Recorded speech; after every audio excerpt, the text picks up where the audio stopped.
The 20th day of May 2024. Hello, good evening, and welcome to Starr today here on Starr 103.5 FM.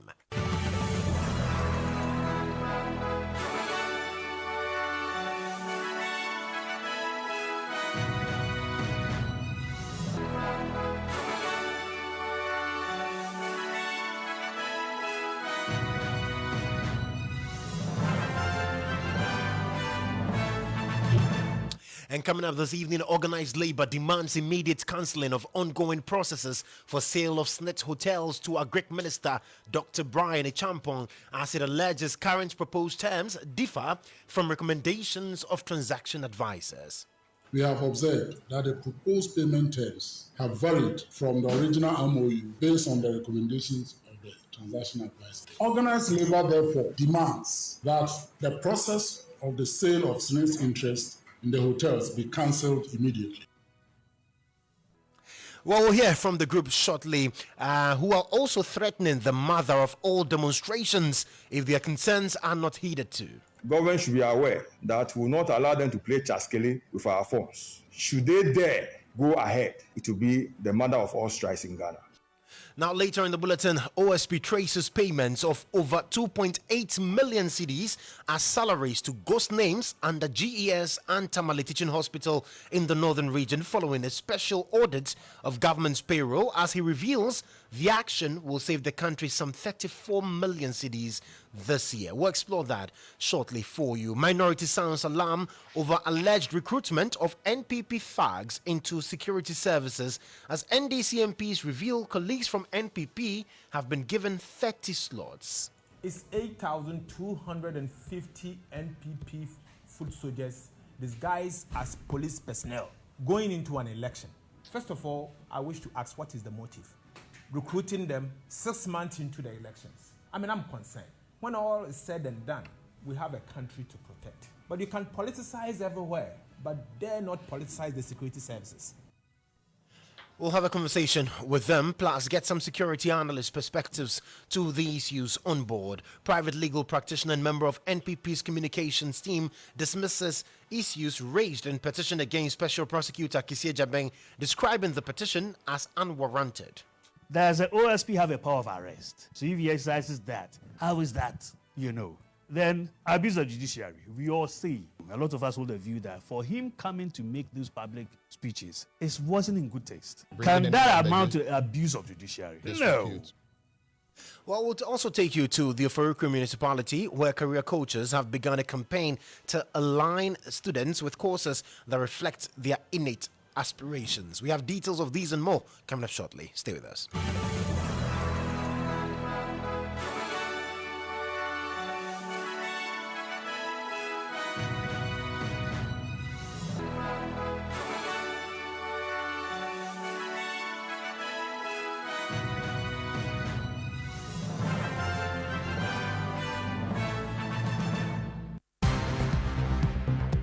Starr News is coming to you live on Ultimate 106.9 FM in Kumasi, Empire 102.7 FM in Takrady, Zeps 95.9 FM in Zebila, Nissim 100.1 FM in Lamshao, My Star Radio in the USA. Also live on Facebook on Starr 103.5 FM and on starfm.com.gh around the world. This is Starr 103.5 FM. Starr News. Informed, in depth, in touch. Thank you so much for staying on with us. Grateful for your company this evening. Welcome aboard Ghana's most comprehensive news analysis program, Starr today here on Starr 103.5 FM. We are also streaming live on Facebook because it is a very interactive show. So do join us on Facebook at Starr 103.5 FM. Remember to like the stream, share it, and most importantly, also drop your comments there so that we can read that to the rest of the world. Alternatively, you can send me your thoughts, your comments, your views, and contributions to the WhatsApp number 0552 880-216 0552-880-216. And tonight we're starting with what is happening at SNITS and matters arising. But my name is Joshua Kodjo Mensah. Let's get into the details of our stories this evening. And organized labor is demanding the immediate cancellation of ongoing processes for the sale of SNIT hotels, as it alleges current proposed terms differ from recommendations of transaction advisors. SNIT earlier today justified its decision to sell off 60% of its stake in some 4 hotels to the Minister of Food and Agriculture, Dr. Brian Echampong, insisting the process was transparent. But addressing the press conference a while ago, Secretary General of the TUC, Dr. Yauba, described the sale as unacceptable. Now, he is charging the minister responsible for employment and labor relations, Ignatius Bafwewa, to immediately direct SNIT board to cancel the ongoing transaction. Listen to him. Up to you. We, the top leadership of organized labor, my brother Isaac Bampo Ado and myself, have met with the workers' representatives on the board of trustees of SNIT. The purpose was to receive some briefing on the proposed sale of 60% of SNIT's interest in some hotels. The workers' representatives inform us that they had collectively raised objections to the process and had advised that the process be halted. We find it extremely difficult to understand why SNIT's interest in 6 hotels will be packaged and sold as if all the hotels are in the same financial position. Second, we find it difficult to understand why the original proposal of the sale of SNIT's interest in 6 hotels has now reduced to 4. We hold the view that this renders the whole process null and void. 3, the proposed payment terms. We have observed that the proposed payment terms have varied from the original MOU based on the recommendations of the transaction advisor. We also find it difficult to understand why SNIT's interest in these hotels should be sold to a company owned by a minister of state. We do not think this is right. Organized labor, therefore, demands that the process of the sale of SNIT's interest in the hotels be cancelled immediately. We are calling on the minister responsible for pensions to direct the board of trustees of SNIT to cancel the process immediately. Otherwise, we, organized labor, we will advise ourselves. So that's the Secretary General for the TUC, Dr. Yauba. Meanwhile, Executive Secretary of the Civil and Local Government Staff Association, Ghana's CLOGSAG, Dr. Isaac Bampuado, has hinted of the largest strike in the country if government continues with what he says is the playing of chaskele with pension funds. From the word go, I will say we have issues with that statement, and we have outlined our issues in our statement. We don't agree with that assertion. We think proper due diligence was not done. And we, as the major stakeholders for pension funds, we must not sit idle.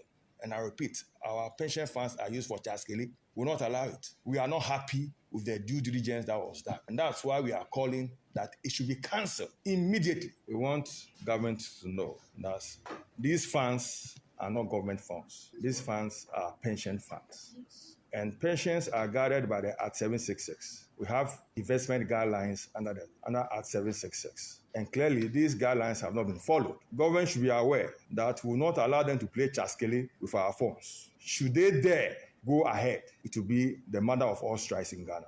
So that's the Executive Secretary of the Civil and Local Government Staff Association of Ghana, CLOGSAG, Dr. Isaac Bampuado, serving that notice, serving that caution to the government that they would not sit unconcerned if government does not pay heed to the concerns that they've raised, the calls that they've made. Then we are going to see the largest strike in the country. But the big question is, how did we get here? For those of you who might not be aware, Adam Kodjo has joined me in the studio to give us a breakdown of how all of this started. The sale of the hotels, SNIT's interest, Dr. Brian Echampong, a Greek minister. What exactly transpired? Adam, so tell us, how did we get here? So, Josh, I'm going to tell you of a release by SNIT that was put out on 7th February 2022. And basically what SNIT was doing was that SNIT actually published on its website and in some dailies a notice titled Request for Expression of Interest for Investment and SNIT-owned hotels in Ghana. So basically SNIT was saying that people who were interested in investing in SNIT-owned hotels, Senate was basically had opened up itself for people to present their requests Right. or expression of their interest. Now, Senate per that release or publication said its objective was to develop its own hotels into world-class standard in their respective categories. So hotels come in categories: 3-star, 2-star, 5-star, Five-star amongst others. hotels, yeah. And therefore, they are seeking capital injection from competent strategic investors with expertise in owning and managing hotels and development of real estate to finance this development. Now, Senate goes on further in that release to say that preference will be given to those who bid multiple hotels. So this was what Senate put out on 7th February 2022. Now, around that same time, after Senate put this out, then the question that came up was, okay, are you sure this is not going to be one of those ventures where you just create an opportunity for somebody with insider information to come for it? Now, before that, I just want to take you through the 6 hotels in question, if you are not aware by now. Right. So we start off with the only 5-star among Senet's properties, the Labadi Beach Hotel. So if you didn't know, the Labadi Beach Hotel is actually owned by Senate. Yeah. The Social Security and National Insurance Trust. Trust. Yes, it was bought and grown to this stage with your pensions. So that's his first part. And Senate actually owns 100% of the Labadi Beach Hotel. So if Labadi Beach Hotel makes any form of revenue or profits or decides to share what they call dividends, it goes directly into Senate's account and could be used to pay your pensions. The second one is the La Palm Royal Beach Hotel. That's the neighbor. The neighbor. Just yes. They're only separated by the La Pleasure Beach. La Pleasure Beach. Right. So yes, and La Palm Royal Beach Hotel is a 4-star hotel with 152 rooms, and is also owned 100% by Senate. Right. So that is another one. Now we move from Accra and we start moving towards the west. If you are somebody who knows Cape Coast well and you have used that route quite a number of times, there's a place they call Third Ridge. Just on your left-hand side at Third Ridge, there's a beautiful hotel. In fact, when you look up, you can see it on top of a hill. And it's the Ridge Royal Hotel. Right. Ridge Royal Hotel is a 3-star hotel with 79 beds. Now, Ridge Royal Hotel is one of the plushiest hotels in Cape Coast, such that for the past 3 years, when the Black Stars who stay in international hotels and have very big appetites, they Exquisite taste. Whenever they come to Cape Coast to play a football match, I can tell you authoritatively that it is the Red Royal Hotel that they stay in. So the Red Royal Hotel is also parts. However, with the Red Royal Hotel, Senate has just a stake of 92. It's not just, but 92.70, and not the entire 100%. Right. As is the case with the ones in Accra. The ones in Accra.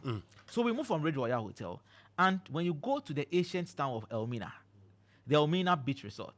In fact, when you are going towards Accra and get to the Elmina Junction, it's just about 2 minutes drive from the Elmina Junction.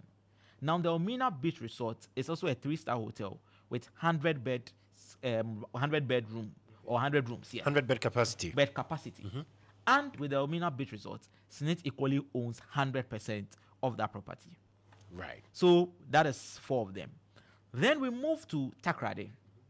There is a hospitality block called the Trust Lodge. It's just a 10-room capacity, but more like a rest stop. So what you typically call your guest house or a lodge where you just go and rest. Yeah. And Senate equally owns that place 100%. Then finally, there's the Busia Beach Resort, which is in Busia. After you extend and you go beyond Takrady, also in the western region. It's a 3-star hotel, 62-bed capacity, equally 100% owned by Senate. So Senate put up all these 6 hotels and said, we want investors to come in and express their bid. Because we have seen some of these hotels struggle. Example being the La Palm Royal Beach Hotel had, over the years. yes, I mean, if you drive strike, past the hotel, you can see that even the structure it's failing. Yes, Right. and it's deserted. It apparently has about 8 restaurants or nightclubs in there, but just a few are functional. So yes, it's a place that clearly needed some form of capital injection. But then again, as you say, some are failing. Some will tell you that some are doing very well. Yeah. I can tell you on authority that the La Labadi Beach Hotel, yeah. is always packed. Last week when African journalists came to Ghana and decided to host themselves at the ANC conference. The MVC conference. Yes, it was Labadi Beach Hotel. Big telcos, in fact, many great events take place there. So just as one is struggling, you can tell that the other Yeah. is doing pretty okay. And But Smith says it needs investments in all of these hotels. All of these hotels, right? Hoping to elevate them to another level. So that is where we got to. So this is what Smith put out. Now the third part I'll move to is in 2022, after Smith put out that publication, the Director General of the former Director General, Dr. John Ofori-Tenkrine, who recently was relieved of his post at Senate, had an interview with Daily Graphic. And I just want to quote portions of the interview because it gives you a clear picture in explaining, or he trying to explain to you what was happening. Now, he says, and I quote, "Investors are to bring the facility up to sustained international standards to make them globally competitive, derive maximum shareholder value out of the deal." So shareholders, yes, we know SNET owns 100% now, but SNET feels they are not getting the maximum they need to get out of the deal. So even if it is 40% or 50% we get at the end of the day, we want someone that will make sure that 50% will drive us to the maximum shareholder value. That is one. Two, he goes on to say that some have misconstrued their action to be an attempt to sell their hotels to friends and cronies. But that is not the case at all. And these are his words from 2022 to Daily Graphic. Then he goes in and says that investors are being invited through a very transparent and open process to inject the required money into the hotels. So, Josh, this is what the SNET boss basically was saying is going to be the situation. Then he comes up by saying SNET will keep its investment in these hotels, but we want them, that is the strategic investors, to come and invest a significant amount of money so that they will end up acquiring a controlling stake.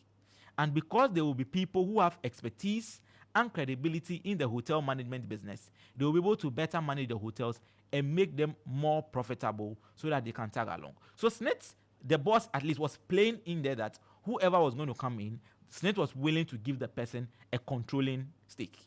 And SNET was just going to do what he termed a tag along. So, Josh, these are what we got from them in 2022. Now, fast forward, on 27 March 2024, or a few days ago, the Honorable Samuel Kodjo Mensah, the MP for Norton, who is now a part-time private investigator, put out some very interesting documents. And he referenced a document signed on the 27th of March 2024 and addressed to the board chairman of Red Royal Hotel. Now he says the letter was basically a decision to divest 60% of stake in all hotels within the investment portfolio to a prospective buyer. And it says it was going to give 60% stake of Red Royal Hotel to Rock City Hotel Limited, which was its preferred buyer. Now, apart from Red Royal, Rock City had equally made significant progress in the La Palm Royal Beach Hotel and Elmina Beach Resort. Now, the letter was signed by the former Deputy General in charge of investments, Kofi Osafo-Maafo, who is now the Director General for SNET, and now sits on the SNET board. So this is what happens. The question then is, so why is it a big deal? Rock City has been making a lot of noise. I mean, we've heard so much from Rock City Hotel, and we've seen how fast they've also grown. And we are told by SNET that per the people who put in the bids for this particular one, Rock City had the best in terms of the plan to develop and the financial wherewithal. So what's the big deal? The big deal is this. Ablakwa has three simple concerns. He says, one, the first concern is Rock City is owned by a minister of state. And currently, the Minister for Food and Agriculture, Dr. Brian Echampong. That's his first concern. The second concern is that by virtue of Brian Echampong being an appointee of the president, and the SNET boss equally being an appointee of the president, it is likely that processes were deliberately skewed to favor the Minister of State. Allegations. Okay.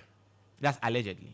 Now, the third, which is even the most concerning for him, is that per Article 78.3 and Article 98.2 of the Constitution, any member of Parliament that seeks to hold an office outside Parliament for profit ought to have written to the Speaker of Parliament seeking express permission, for which that permission be granted, and he proceeds. Now, according to him, per the list, he has 47 names of people who wrote to the Speaker of Parliament at the beginning of the 8th Parliament, which we are in, and Dr. Brian Champon's name wasn't in there. The member of Parliament for Abetifi's name was It was not in that list. Okay. So, to the best of his knowledge, Dr. Brian Champon has not been granted permission by the Speaker to run business. Okay, for profit. For profit. Okay. So, based on what then did SNET, having known the ownership of the hotel and know that this ought to have been followed, based on what then was he granted?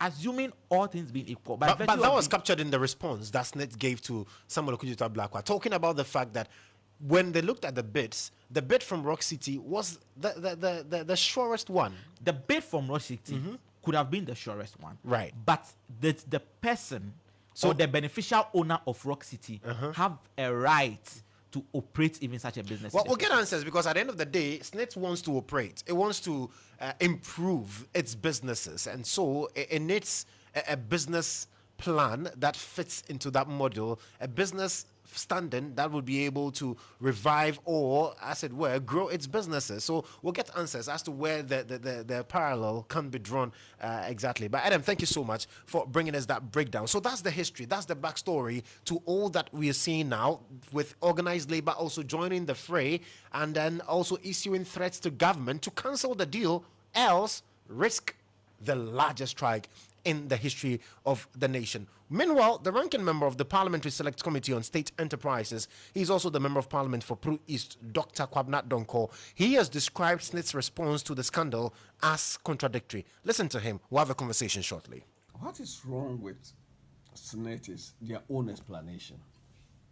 If you look at point 1 in their explanation, they stated that they are disposing or selling shares to raise money to reinvest in the hotel.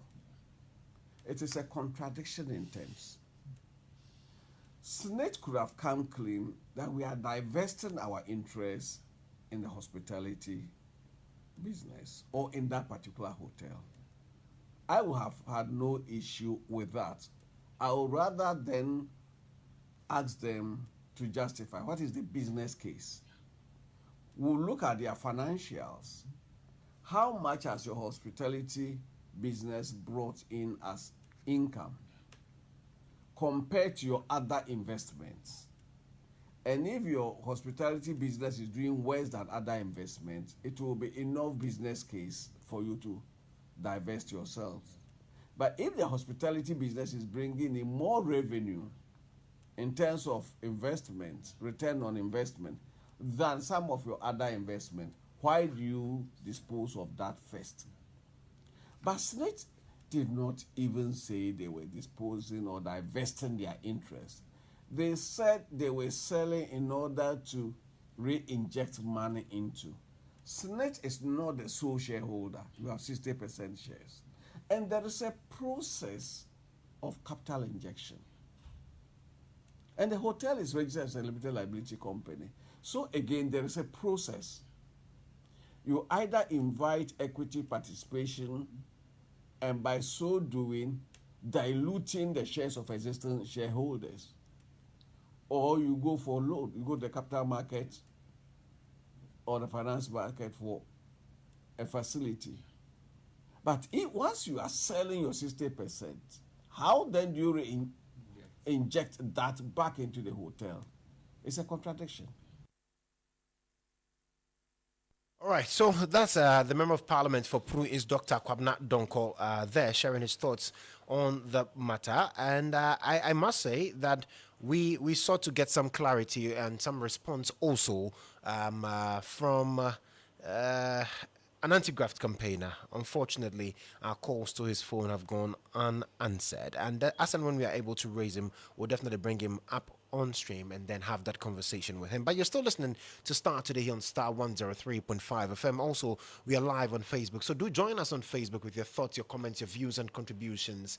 And would be sure to let the rest of the world know. But let's go to some other stories. And the minority in Parliament has sounded the alarm bell over what it says is a secret recruitment of NPP elements into the security services. According to the NDC MPs, their majority colleagues have been given 30 slots to fill with party members. Addressing the media in Parliament, Minority Leader Dr. Kasiala Tuforsen and Ranking Member for the Committee on Defence and Interior, James Agalga, disclosed the ongoing recruitments have not been advertised as required. According to the duo, the move is to compromise the security services for the December 7 elections. They have consequently demanded the immediate halt of such recruitments, threatening a massive resistance in the coming days if the government goes ahead. The minority further disclosed that the IGP has been petitioned to immediately halt the clandestine move. Here are excerpts of the address.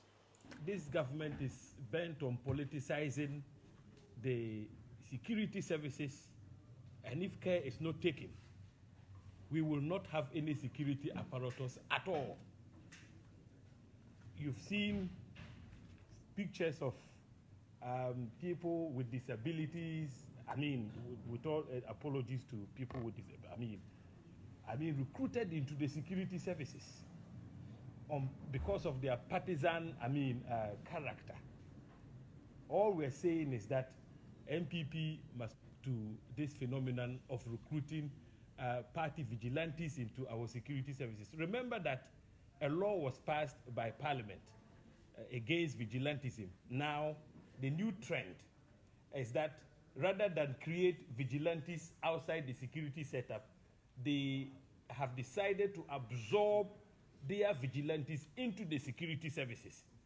That is why the leader said there are certain operatives who are masked as security personnel of our country, and yet if you try to unmask them, you would soon discover that they are actually MPP tax and vigilantes who have infiltrated the security services. We urge them to take his warnings very seriously. If they don't, the Interior Minister will be hauled, the Defense Minister will be hauled before the House, and appropriate actions taken.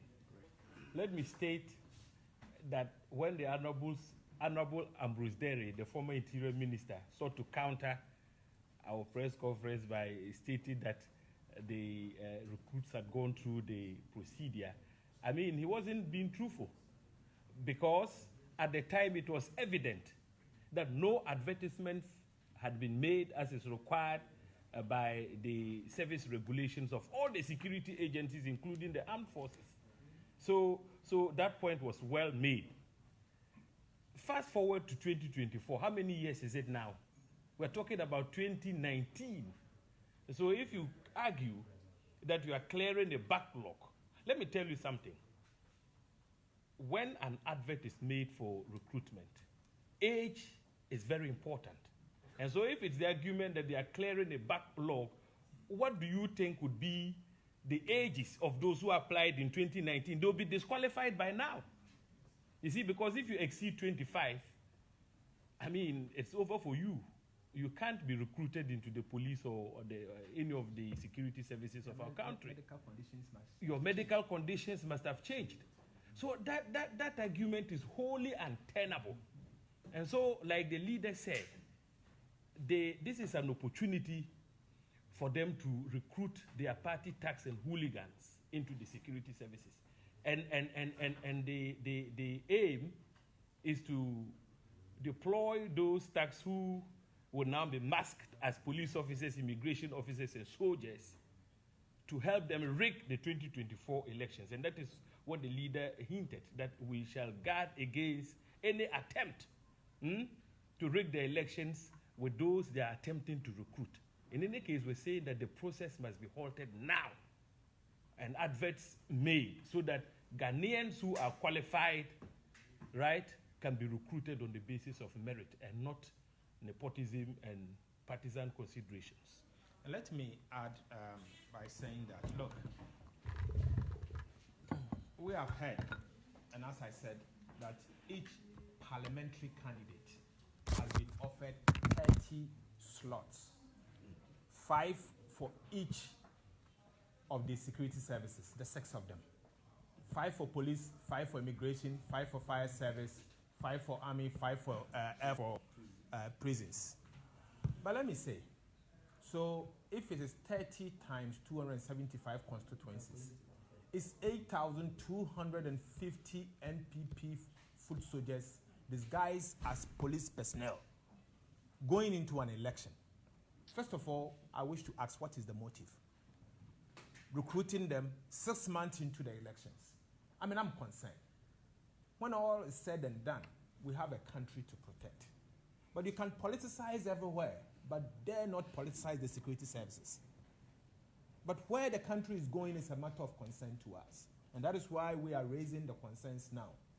This morning, our colleague, the Honorable Peter Linchini, has written to the IGP, asking the IGP to halt the practice and protect the professionalism of the Ghana Police Service.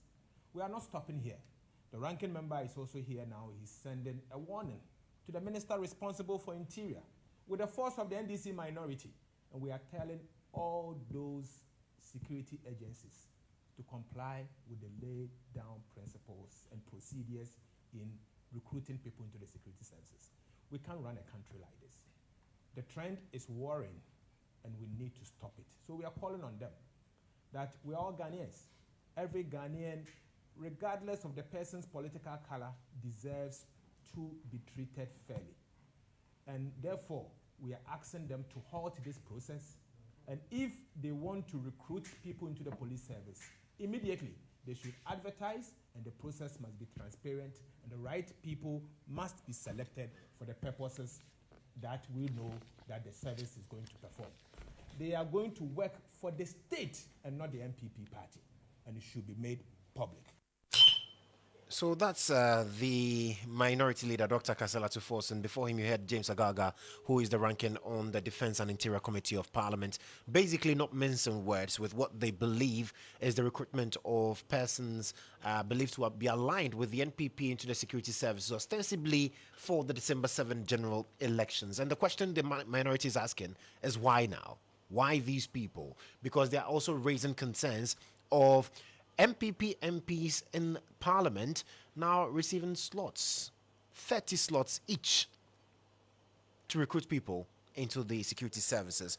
Well, fortunately, we will be joined on the phone line shortly by Peter Lonchene-Tobu. You heard the minority leader mention that he has petitioned the IGP to, as a matter of urgency, halt the recruitment of MPP people or thugs. That's how they put it, into the security services. And once we have him on the phone lines, we'll delve deeper into it and get to understand exactly where this is coming from, what information or what intelligence the NDC has picked to warrant these accusations leveled against the security services. And the Honorable Peter Lonchene-Tobu has joined us on the phone lines now. He's the Member of Parliament for Hours. Honorable, thank you so much for your time this evening. You're welcome, my brother. Good evening. I hope you're doing well. I'm being verified. Great. So, where from this concern that NPP thugs are being recruited into the security services? Where is this coming from? Thank you very much. Let me say good evening to your cherished listeners. Good evening to the Inspector General of Police, who happens to be at the apex of police command and control. Good evening to the CDS, the Comptroller General of Ghana Immigration Service, the Chief Fire Officer, Director General of Prison Service, all of them within the security sector. I salute all of them. We are having this interview today because there is apparent peace in this country. The peace and security of our nation should not be toyed with by anybody, not even the president. We can mess up every part of our economy. We can mess up every aspect of governance, but let's not touch internal security. That will spell doom for us. Recruiting people, Ghanaians, into the security services is a standard that we practice over the years. There is a standard template. Recruitment are advertised. People from every part of the country apply. They go through the process. I have done that in 1993. I traveled all the way from my village to Accra to take part. At that time, it was so centralized. It was only in Accra. I went back after the exams and everything. 3 months later, I was told that the results were out. We came back, and I found out I had passed. I knew nobody at the top. I knew nobody, even in police. I've served in the police service for 25 years. Today, what we hear, and there is evidence everywhere, that slots are being sold. How are slots being sold in the open market? Because they have given slots to politicians to bring people to be recruited. And they are not willing to even advertise for people to go and go through the process. That is wrong today, is wrong tomorrow, is wrong yesterday, it is totally wrong. That is not the way to develop the security sector of the nation that is supposed to provide peace and security. So I came out boldly to tell whoever is concerned, very particularly the Inspector General of Police, who is in charge of internal security, that, Mr. IGP, these are allegations going around the system, and in fact, it will dent your image. You will go down history as the West IGP. If what I'm hearing is right, or it's true, and you are able to do that, how can you sidestep every process and allow people, politicians, to bring up names? I have gotten friends from the other side who are compiling names to go and hand over to the IGP to do what with that? Is that the way you were recruited yourself? When you say you have friends, you mean your colleague MPs from the MPP side in Parliament? Oh, yes. Oh, yes. And I think that this afternoon, the minority leader said it very clearly. 30 slots for each. Multiply 30 by 275. And who is giving them these slots? We don't... Listen, we are saying that government is... You know, the police is a coercive arm of government. And whatever the police does, we say government is doing it. And I am only saying, because you are the coercive arm of government, and leadership is basically about you, because command and control stops with you. I am drawing the attention of the Inspector General of Police. These are things that are in the public domain. If it is true, please kindly stop it now. Let them write all those names. But those names cannot go for training because you need to advertise. Ghanaians need to apply. If you are doing this and it is actually true, and all of a sudden you see all the police training schools are filled with people under training, why did you recruit them? Who is the recruiting agency? What kind of life is this? And I'm so frustrated hearing it. So I just said, look, I'm not going to call the IGP. I'm not going to call anybody. I'm going to write directly to him and let him say, yes, it is an allegation, but it is not true. Let him say, yes, I know that it is true, and we are trying to see what we can do to stop it. But whatever it is, that is not the way to recruit at all. If you are going to do this and you bring partisanship into a state security institution, and the moment police officers begin not to provide security for the state and start to provide security for a political party, the end will be very close. And with all that you say, I mean, you've written to the IGP and all, but how bad is it? It is terribly bad in the sense that since 2021 that we had normal recruitment, they advertised and went through the process and people were recruited. Recently, the IGP was before the Defense and Interior Committee and he was questioned about people who were going for training. And what they told her was that it was just a mop-up of the 2021 recruitment. They have put them in badges, and that was the last batch. For the benefit of the doubt, we agreed. That is the last batch. What it means that we will not want to hear anything about recruitment unless it is publicized. They were seeking financial clearance from the Minister of Finance to be able to recruit again. If you are able to get the financial clearance, the next stop is for you to let it be a public document. Advertise it. Let Ghanaians know that the Ghana Police Service, the Ghana Immigration Service, the Ghana Armed Forces wants to recruit. And let people apply. That is the way to go. But this issue about sharing recruitment slots like the way we share granite in my village, when you get them, garbage in, garbage out, you will find people who are deployed to go and do security work, and they will actually go and do party work and bring a huge dent onto the image of the Ghana Police Service. As for us, it is my last blood to use to protect the image, the sanctity of the Ghana Police Service. You can even be my father. If you become the IGP, I'll guide you. I'll support you. I'll support you for the institution to be relevant, because in democracy, without effective policing, we are doomed. So I am saying this because I believe that the IGP will rise up today, as I'm speaking. He will rise up and do something about it. He should do something about it and at least have a legacy that is worth written by many people who will come after him. So I want to believe that he will not listen to this and keep quiet. So in your petition to him, what exactly are you requiring of the IGP?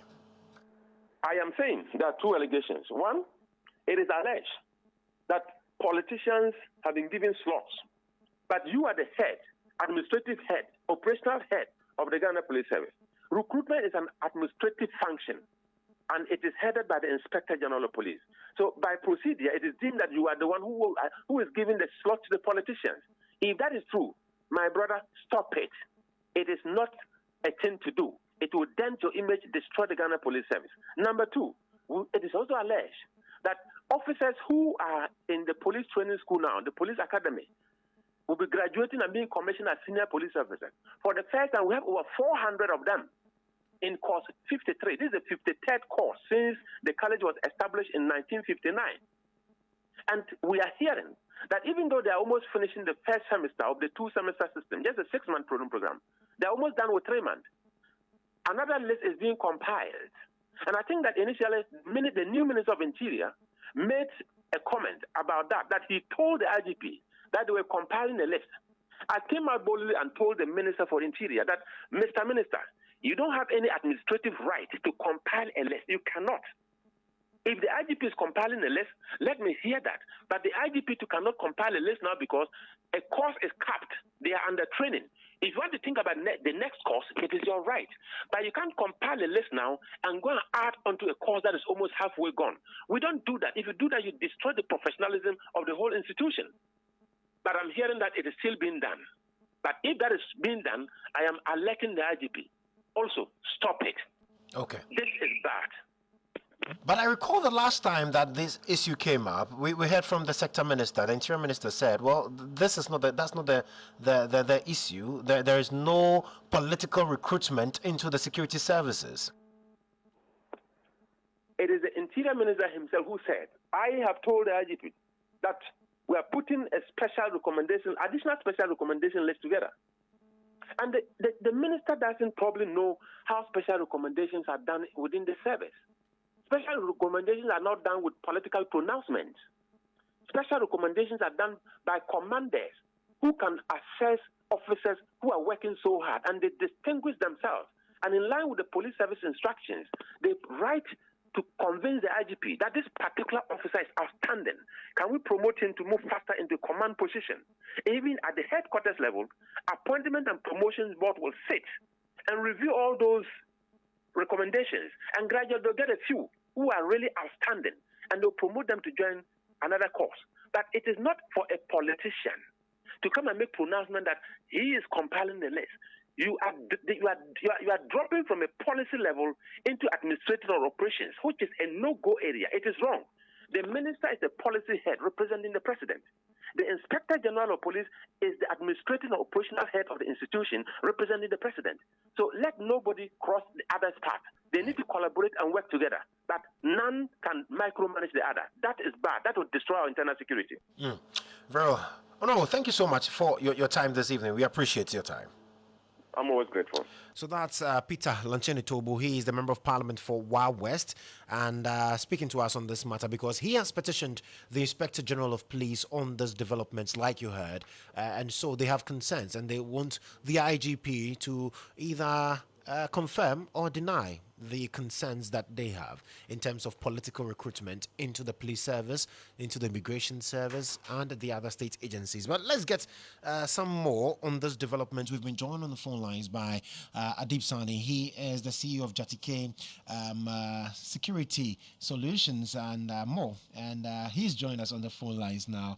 Adib, good evening. Thank you so much for your time. I know that clearly this is something that we've spoken about over the years, but how worrying really is this phenomenon, if there's any truth to it?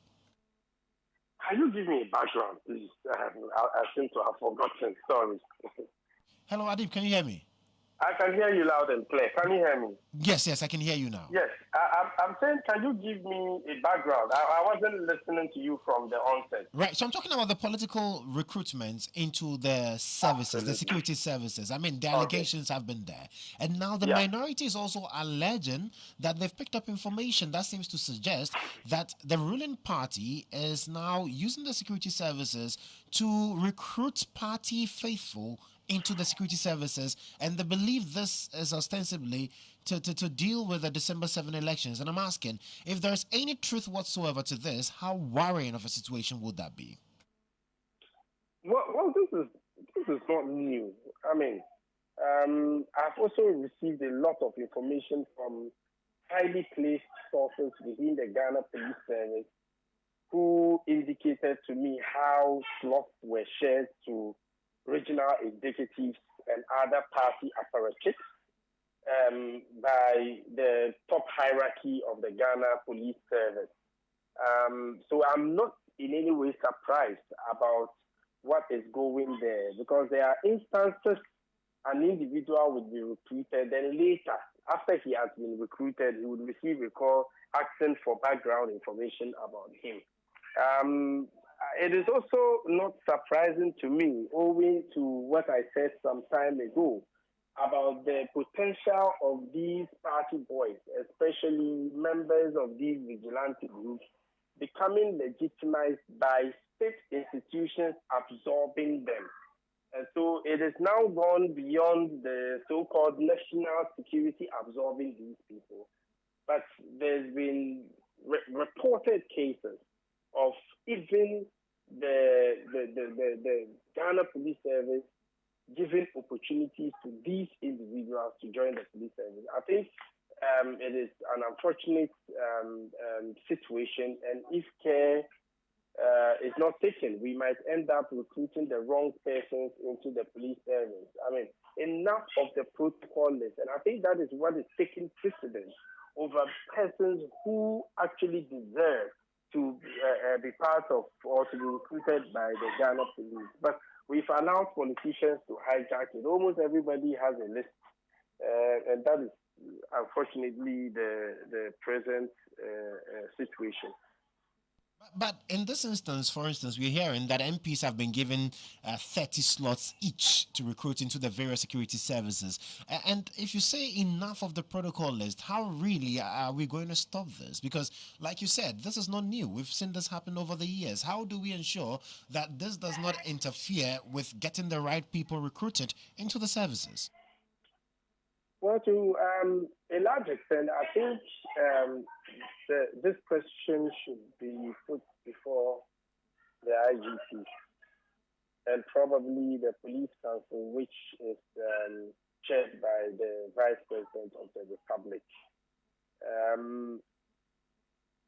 It is dangerous to the security of the state, and we have allowed this to fester for so long that it is setting emotion a very dangerous precedent, because if the next political party comes to power, it will be obliged to do same. If not, their female followers might not take kindly to that because the other party has done so in the past. And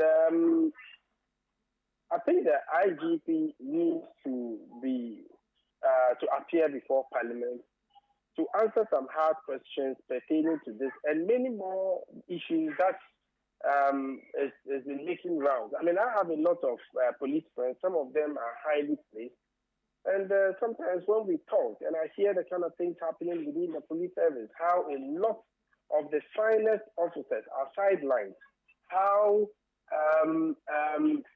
those who speak against certain happenings within the police service are also sidelined, and how favoritism is playing over merit within the Ghana Police Service. Even the cadets too, I understand, is the largest ever, and more people are going, and I understand also it's been placed on hold because there are a lot of questions surrounding, I mean, who qualified to go for the cadet course and officer course.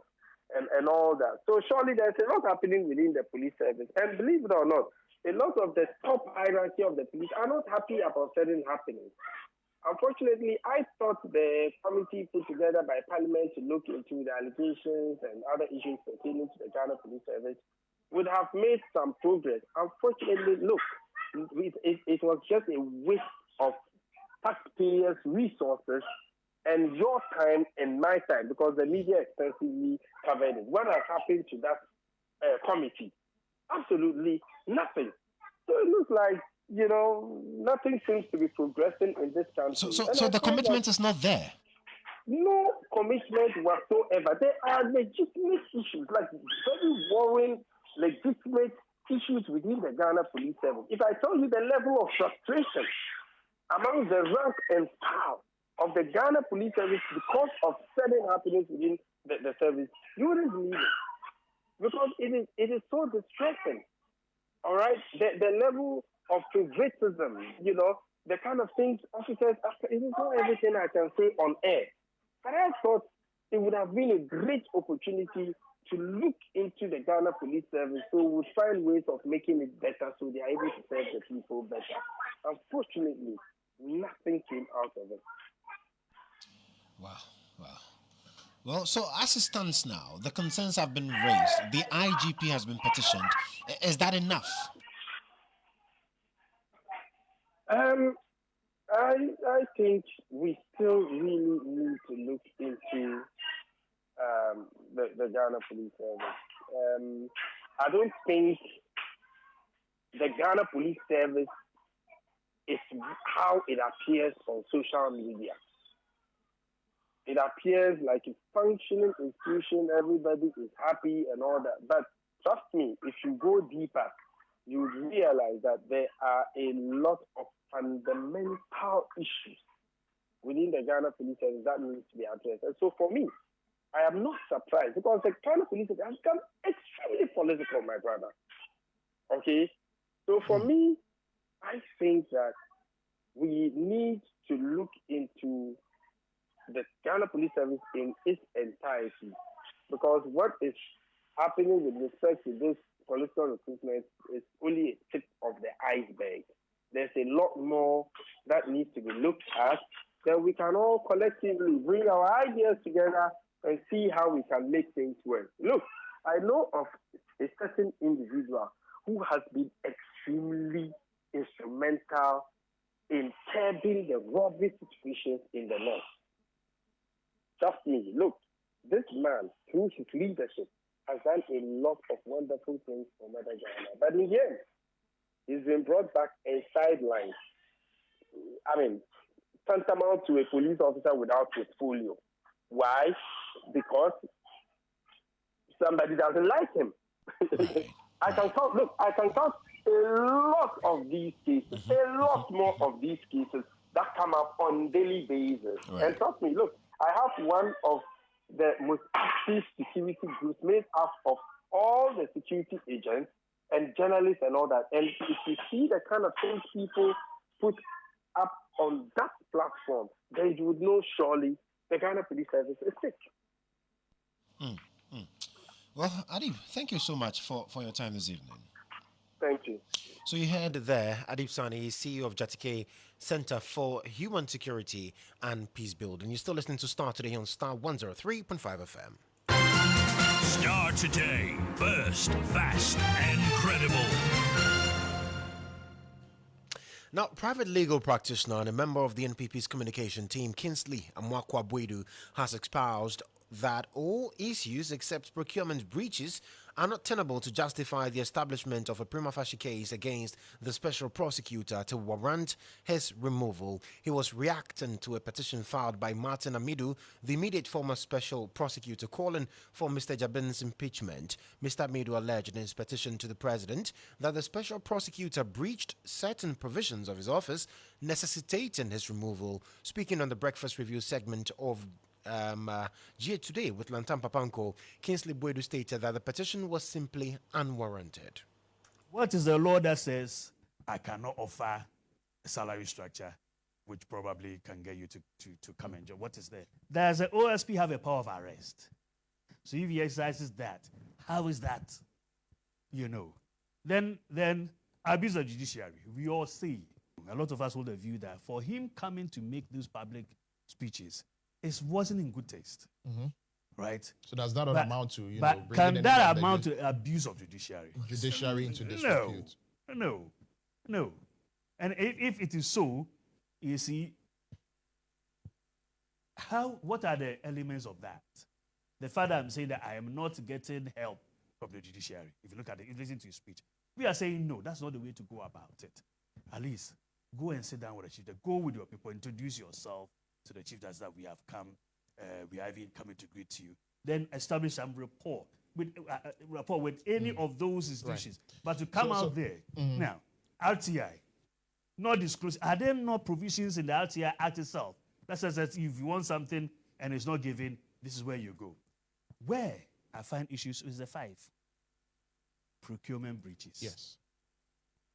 So you heard there the NPP's, a member of the NPP's communications team, Kingsley Amwakwa Bwedu. Now, similarly, private legal practitioner Amanda Clinton has described the petition for the removal of Kisieja Beng as frivolous. She spoke to my colleague Lily Mohammed earlier.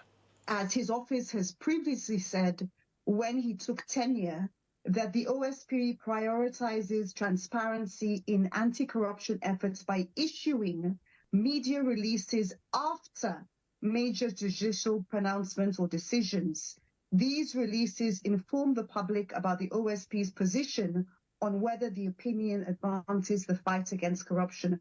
So basically, for a lot of the grounds, he can stand on the entirety of the functions of the office to justify why it's not an impeachable offense. And then it is for the Chief Justice to decide whether there's a prima facie case to set up a committee or not. For the criticism of the judiciary, he's bound by the ethics of his profession as a lawyer, and some of these cases are still under investigation and are still in court. Yes, it's true. I mean, although the OSP did say it's after major judicial pronouncements or decisions, it seems that some of the cases are ongoing. But again, as most lawyers would try and qualify that, he was probably saying it in the context of injunctions for white-collar crimes when money is moving fast, in a bank account or under somebody's bed, it could disappear. The OSP's entire function is to be able to seize that money, etc. And so if an injunction has been brought that says what they're doing is illegal, although they are still in the investigative stage, that injunction has been pronounced. And so perhaps he, at that stage, is commenting, perhaps. But ultimately, to remove him would be a very slippery slope because he's only the second special prosecutor. And the standard for me has not been met for what one would consider in general misbehavior and incompetence, which is normally criminal. Criminal things like having 10 million transferred to a person's bank account, that we would say is definitely impeachable. Furthermore, if he is removed, it would be seen internationally and locally that it's not promoting justice, transparency, accountability, or independence of the arms of justice. And as well as the fact that all he did was comment about the immunity that people seem to be receiving. And for me, he couched that in quite academic terms, in terms of this is the example of the case, this was the injunction that was reached, and this is how it frustrates our office. So maybe now he can better have a mechanism to talk to the judiciary. But again, he has said in the effort of transparency, his office does issue these media releases, and he does have a lot of power having the Office of the Special Prosecution. So it's to test that power and see if perhaps I don't think he should be impeached. And if he is, let me take your thoughts on this in 30 seconds. For somebody who called his successor a small boy, do you think this is a witch hunt? Yes, to a certain extent, because the person who brought the petition left the same position for saying it's a lack of respect of the independence of his office. And the president's reaction to the examination of his anti-corruption assessment of Ejapa, the Ejapa deal. You see what I mean? So to then say lack of independence of the office and then turn around and say that same president should be the one appointing boards and deciding on secondments, etc., does strike me as somewhat hypocritical, especially if you are trying to get the best recruitment in order to ensure conviction, basically. You had private legal practitioner Amanda Clinton there. So while there are calls for the special prosecutor, Kisija Ben, to be removed from office, well, he says he's working. And now he's showing working. Well, his office has revealed that it has traced payments of over 2.8 million cedis as salaries to ghost names under the Ghana Education Service and Tamale Teaching Hospital in the northern region following a special audit of government's payroll. The audit, which it says was done in a joint operation with the Controller and Accountant General's Department, disclosed that some 245 persons represented on government payroll were paid and earned salaries, including some who were deceased, retired, vacated their posts, flagged as missing staff, or whose whereabouts are unknown, were generally unknown. Now, the OSP says the audit, which is part of phase 1 of a special corruption assessment, will save the country some 34 million cedis this year. Christabel Affle has joined me because she's been going through the documents that was released by the Office of the Special Prosecutor, and she has the details. Christabel, so what is contained in the document? Yeah, Joshua, this is, I don't know how to say it, but it's very serious because the documents released by the OSP in collaboration with the Controller and Accountant General Department it just gave some shocking revelations. Wow. Because they decided to embark on a corruption assessment to assess the names of individuals on the government payroll. So they went to the northern region and then they selected 2 government entities, the Ghana Education Service and then the Tamale Teaching Hospital. Right. So the first thing that they discovered was that a lot of the people on the payroll were actually not supposed to be there. Wow. So people who are validated, or let me say people who are legally supposed to accept payroll have validated other people who were not supposed to get the payrolls. Right. So it's like somebody is there just taking another person's name, just signing in for the person, and the person has been joined. So, to the so for payroll. instance, you are on government payroll. I'm not. But because you know me, Yeah. you just put my name Your in there name, and you account sign number, and it's take. Yes, they've been validating for other. Mother Ghana. Yeah, so that was the first thing that they discovered. Right. And then they also discovered that for some of the entities, like let's say a management unit like a school under the GES, they didn't have a legal or a validated procedure. Right. So they were having lists of names of people over there who were legally supposed to be under the payroll, but they are not. Right. Because they didn't have a management unit, a validated management unit. Okay. Okay. Then they also found out. I'm coming, sorry. No, that's fine. Because, I mean, when you look at the document, it's quite a bulky document. And you've been doing a lot of work going through it to be able to get these facts for us. According to the Auditor General, the OSP rather, and then their Controller and Accountant General's Department. Security. Everybody was drawing salary they from were the just national drawing- kitty. Yes, when the school didn't even exist. Wow. So, when they found out, they just, of all the numbers that were on the payroll, apparently there was 1,265 persons on the payroll. So after their thorough investigation, they found out that only 1,020 people were legally validated to be on the payroll. So about 246 persons were not supposed to be on the payroll, but were actually there. Right. Yes. Right. So they found that was between December and January 2024.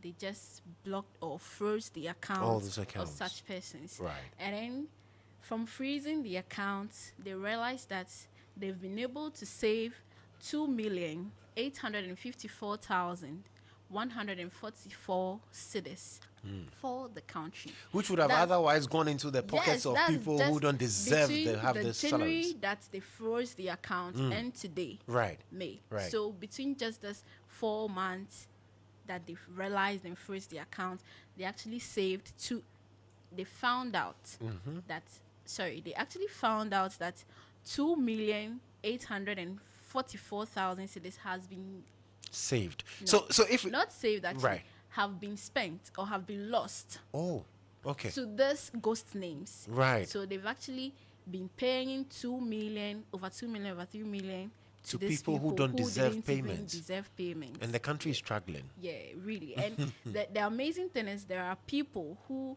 are actually as the same people of this country, the same workers who are, and then they come and lament that things are not going. Meanwhile, it's the other one. There's a school that does not exist, Yeah, and people are drawing salaries. So who is taking the money? Quite interesting findings from that report released by the OSP. After this, they further did their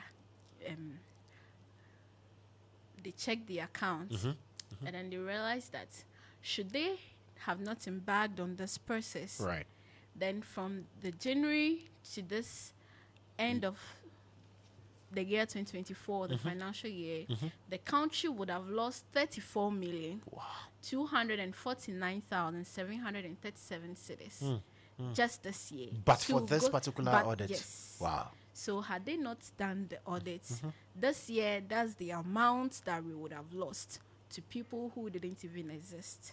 Wow. And the funny thing is, some people were actually on the payroll but died. And they are still drawing salary. Yeah, so the ghosts are receiving the salary. Ghosts are receiving the salaries. Rich actually. ghosts. Yeah.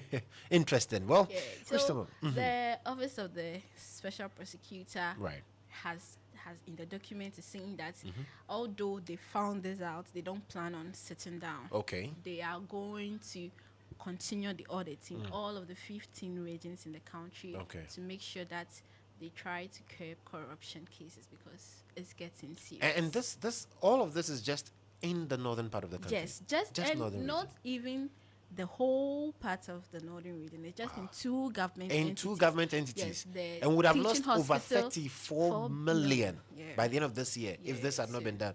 So if he brings it to Accra, we'll see. Imagine. Just imagine bringing it to Accra. Wow. So Christopher, thank you. Okay. Thank you so much. Thank you so much for giving us the breakdown of what is contained in that document. OSP, even though Martin Amido has petitioned the president to kick him out, he's also releasing this to say that I am actually working. This is Starr Today on Starr 103.5 FM. Starr Today, first, fast, and credible. Now, former Fix the Country convener Oliver Barker-Vormawor has expressed his frustration in the delays which have characterized the case in which he's been charged with 2 counts of treason felony. This was after state prosecutors delayed in filing a response to an application they are asking a referral of matters to the Supreme Court for interpretation on some constitutional provisions. As part of that request, they are asking for a stay of proceedings at the High Court. In court today, counsel for Oliver Barker-Vormawor was expecting the court to make a determination by referring the matter to the Apex Court. However, state prosecutors led by Denta Yanka, senior state attorney, indicated that they had filed a response to the motion by Barker-Vormawor just before the court's sitting. Now, let's speak to our legal affairs correspondent, Mutala Inusa. He was in court and he's joined us with further details on this particular development. So, Mutala, what happened? Why was that the delay today, and what really transpired in court? For which reason the case could not be heard? Well, Joshua, what the court was expected was that lawyers of Oliver Barker-Vormawor in April filed a motion at the High Court. What they are actually asking was for 2 things. One, they want the court to make a referral to the Supreme Court based on Section 182 of the Criminal and Other Offences Act 1960, Act 29.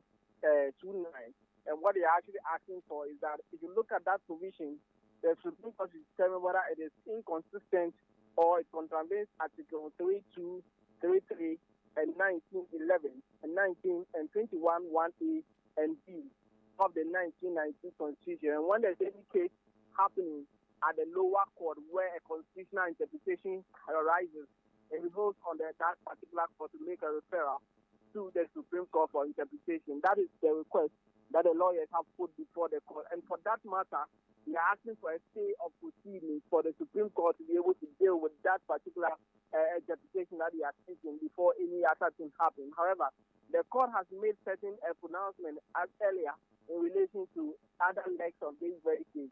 So we are hoping that if anything at all, today, prosecution will bring their very first witness for the trial to come in. Earlier, when the case was called, state prosecutor, the senior state attorney who actually represented the attorney general indicated that they filed a response to that particular motion that the lawyers have filed at the High Court. And of course, the court made it clear that it hasn't got a copy. Lawyers of Oliver Barker, led by Justice Dr. Stemside, acknowledged that yes, they haven't got a copy or they haven't been served a copy. However, they waive that particular right to be dealt with so that the court will proceed hearing or dealing with the matter by way of referring that particular request to the Supreme Court. But Justice Marienzu looked at the situation and said, look, the case we adjourned to May 27, by which time all the parties would have been served, even though the lawyers from the Baboka Woma was said, they waived that particular right to be served so that the case is dealt with or as it is. As we speak, that is the situation. This very situation, Oliver Barker wasn't happy with that and actually expressed his frustration through an interview after the court sitting. Despite evidence recording that they were subverting the laws of this country in order to achieve the political vendetta that the president had formed against myself and members of the country. It has been over 2 years since that incident. And in that interval, we have gone to the Supreme Court several times to compel the Republic to show up in court and prove the evidence that they claim they have against us.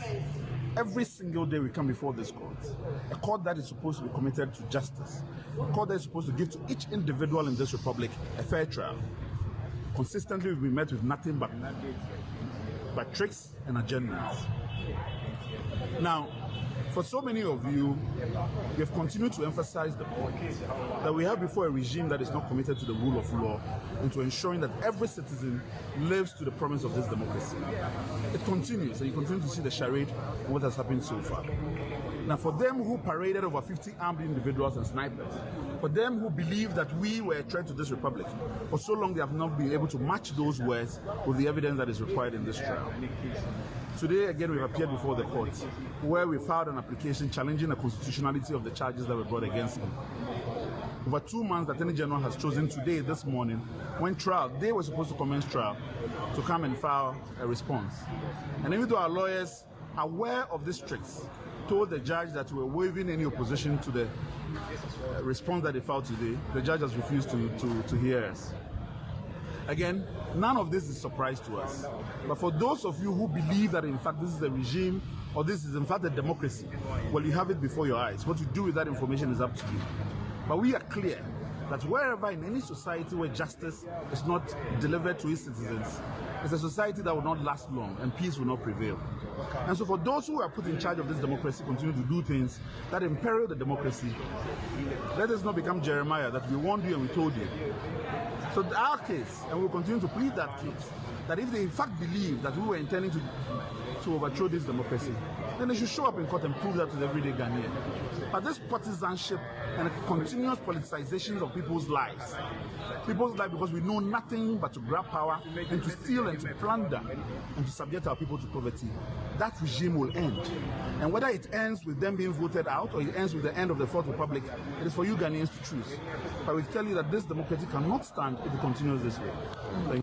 So that's Oliver Barker Vomawo after court processes today. But let's do some other stories. And the New Force movement has given the Electoral Commission a one-day ultimatum to expand and extend access to the ongoing voter registration exercise or march to the EC to petition them. The movement, at a press conference addressed by its leader, Nana Kwame Bediako, expressed profound concerns regarding the severe limitations placed on the voter registration access for the upcoming 2024 elections. Now, according to him, there are significant issues impacting the voter registration exercise, which he says poses a threat to the fundamental rights and votes for many eligible Ghanaians.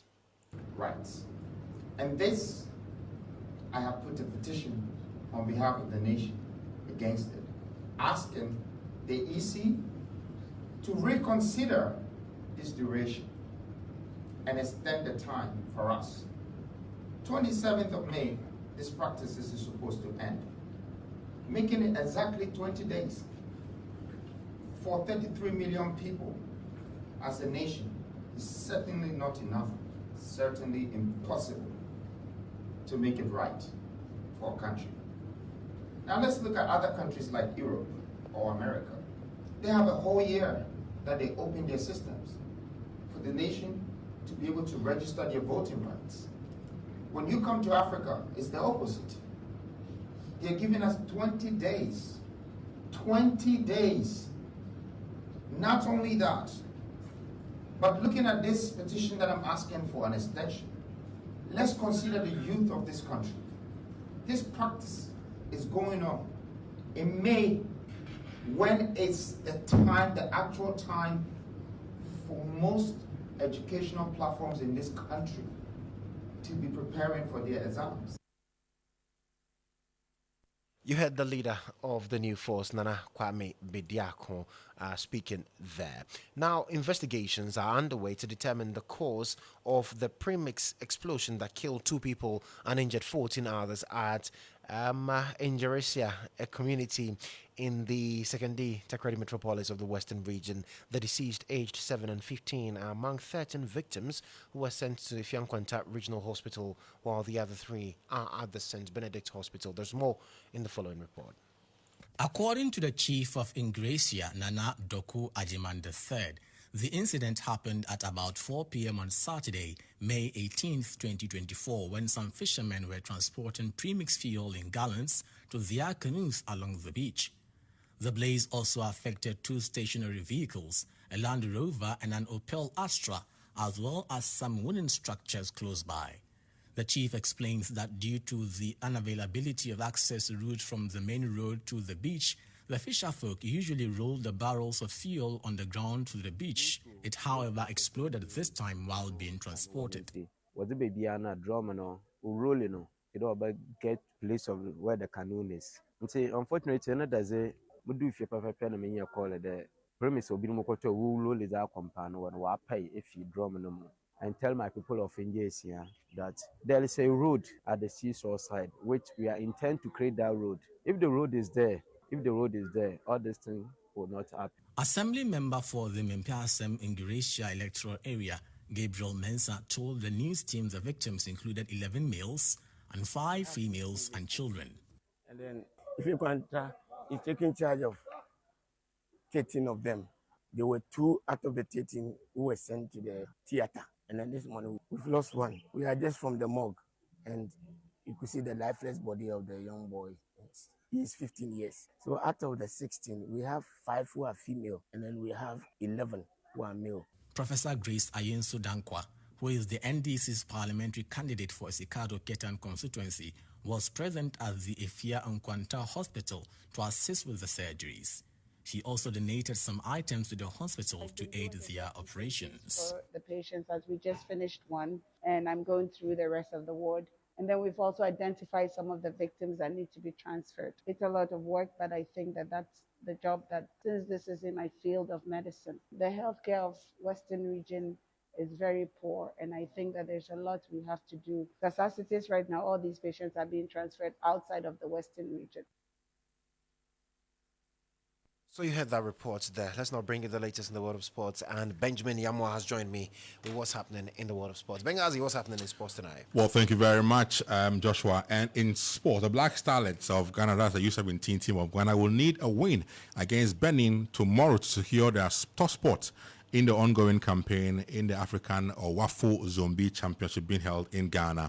Laie Kinson's last capitalized on their securing opportunities to net 5 goals in their first win or first game and for the win over their Ivorian counterparts about a week ago. And as a former African and world champion, the Starlets aim to reclaim their prestigious credentials by first clinching the WAFO Zone B slot for the U17 campaign in Africa, which serves as a qualifier also for the World Cup to be held later on on this year.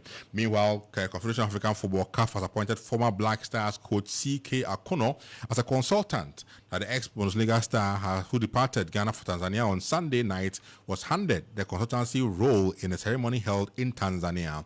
This gathering in Tanzania is expected to focus on juvenile football development, and a new role will see Akono share his extensive experience and insights to help shape the future of youth football in Africa. And to end it, an interesting story on the Black Challenge. That's the national, if you like, amputee football team who are currently in Egypt for African Championship. In the second game today, just some few minutes ago, they have won over Algeria by 5-0. Now, Yusuf, first of all, scored the first goal for Team Ghana in the games in Cairo. It was followed up by Hamza, who made it 2 with 10 minutes played in the game. Now, Pencil extended the lead with a third goal in the 18th minute before a timeout was called by the Algerian team. Back from the timeout, Mubarak scored the fourth goal for Ghana before making it 5 in the second half with the second goal in the game to ensure Ghana ended up with a 5-0 win over Algeria in African Championship being held, or the African Amputee Football Cup of Nations being held currently in Egypt. So Ghana 5, Algeria 0, and that's your sports. Many thanks, Benghazi, for bringing us the latest updates in the world of sports, rather. Well, career coaches are linking the reason why many workers literally drag themselves to work without any excitement to the lack of career guidance coaching in early stage schooling. These studies indicate that you will, for instance, be better motivated and energized to work if you choose courses and jobs that align with your innate abilities. Well, educationists in the Oforikwe municipality are on a course to help young children have a better sense of direction towards fulfilling careers. My colleague with Ultimate FM, Ivan Heathcote-Fumador, followed this campaign. A job satisfaction survey conducted by job recruitment solutions platform Jobberman in the year 2021 indicated that almost half of all workers in Ghana were planning on quitting their jobs. Apart from complaints of low remunerations, many said they did not derive satisfaction from the jobs they were doing. Experts have attributed this trend to the lack of proper career guidance and counseling at the early stages of education, a reason shared by the Municipal Education Director for the Oforikwe municipality, Dorothy Oparibedu. We need to meet the students to educate them on such programs. Before you choose, your interest should be there. You look at the environment where you are finding yourself so that they will sit down, think about it, and know the exact thing that they want to do and see if it will help them, because this is for their future. Municipal Guidance and Counseling Coordinator Brigida Theresa Akodo observes another worrisome phenomenon of parents imposing courses on their children, a trend, she says, has left many frustrated pursuing careers that bear no correlation with their capabilities. In my view, I think that parents should not be the sole dictators or those who should be choosing the careers for their wards, but they should rather guide them. Gone are the days they were choosing courses, which brought a lot of distraction, even some commuting suicide because of these things. So we should allow them to choose their courses they are interested in. To help provide a better sense of direction for children in the Oforikwe municipality, the Education Directorate, with support from the MasterCard Scholarship Program, has been holding career guidance and counseling sessions for final year junior high school students who will soon be choosing courses to offer in their senior high school.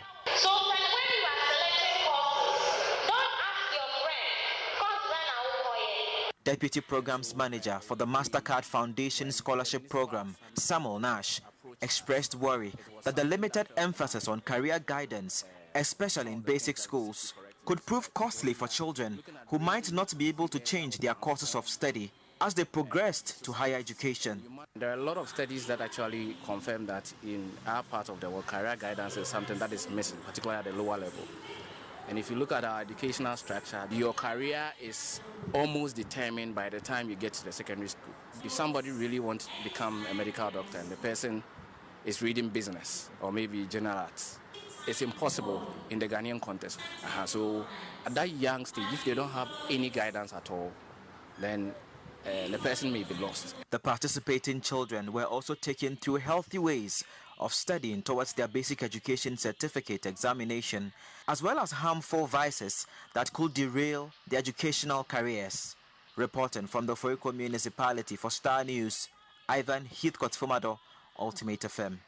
And here in the studios of Star 103.5 FM, I am Joshua Kodjo Mensah. But before I wrap up the bulletin this evening, let me take this message from Major One in Kumasi. He says, I always find it nauseating when I hear the Honourable Member of Parliament for Wa West, Peter Lanchene Tobu, playing a holier-than-thou posturing as regards the Ghana Police Service and party politics recruitment. Here is the man who was a full member of the NDC while he was in police uniform and working as the executive secretary of the IGP, David Asante too. What moral right, therefore, has he to talk about party faithful infiltrating the police service? He should give us a break. That's Major One in Kumasi. And unfortunately, that's all time would allow us this evening. I am Joshua Kodjo Mensah. There's more news for you at starfm.com. At 6:30 p.m. we'll bring you Focus on Africa from the BBC. On behalf of the entire Komladomo newsroom, we say thank you for your time this evening. Let's repeat same tomorrow right here on Simply the Best, Star 103.5 FM.